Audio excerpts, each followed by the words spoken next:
toy spot, we are having a look at the NECA Toys Gremlins George.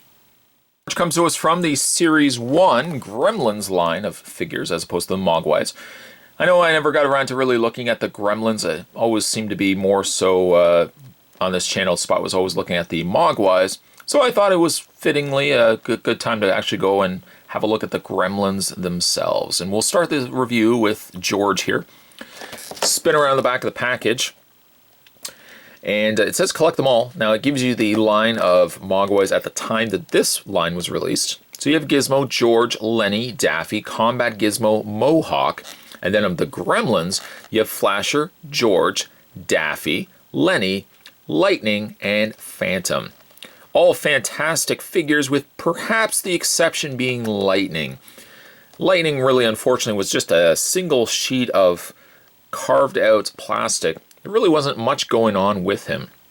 I guess it wasn't really an easier way to make that figure, but I never picked it up just because, again, it was just a plastic outline of Lightning. To check out more from the folks over at NECA Toys, you can go to www.necaonline.com. Spot's going to take a break, get this opened up, and when we come back, we're getting a better look at the Gremlins Series 1 George. There's more heading your way, guys. Don't go anywhere. Stay tuned. With George out of packaging, to be expected, he is going to be a little bit taller than the Mogwais. So for size comparison, let's bring in no further than, well, Combat Gizmo. He's probably the best way to compare him, as they both appeared in Gremlins 2, the new batch. Gizmo is still by far my favorite of all the Mogwais that we've had a look at here. I might have to actually adhere this a little bit better. I find his headbands coming off a little bit, but yeah, there they are compared to one another. Move Combat Gizmo out of the way. George comes with, well, a cigar. I've got it currently wedged in his mouth. It's not the easiest, truth be told, to get in his mouth. The packaging, actually, we take it out of his mouth, the packaging indicates to have it closer to this side. But to get it in there, you find a lot of times, unless I don't have it quite wedged in there, you find a lot of times it does not sit well in his mouth. A lot of times you just have to have it leaning onto the bottom lip just to kind of keep it there flushed. But just the slight touch, you'll see that the cigar does come out of his mouth. Now, a lot of the Gremlins 2 figures had very distinct personalities to them, unlike the first Gremlins movie. I got to feel that somewhere along the lines, the makers of Gremlins 2 had this guy inspired by the comedic genius George Burns. And again, that's maybe where the name George came from. Paint's quite nice on him. Of course, more the green color than the browns and whites that we would see with the Mogwais themselves. You know what? While we're at it, let's take the cigar out of his mouth because it's going to fall, so we'll just take it out. His face is very good. The much larger lips. Despite that, you can still see there's teeth inside there as well. A very nice touch by NECA. The eyes are devilish. There is no trackball system to the eyes, unlike the Mogwais. It's not really, to be honest, it's not really something I overly miss. You know, I love the trackball system, but I can also do very much without them too. So the fact that the Gremlins don't have it, I'm not devastated. I'm really not. George's arms are very long, and he's got sharp claws on the end there. Even when you reach his arms out, he's got a considerable reach, even when you extend out the elbow. I mean, the likes of Gizmo would stand no chance against a gremlin of this size with an arm reach that wide.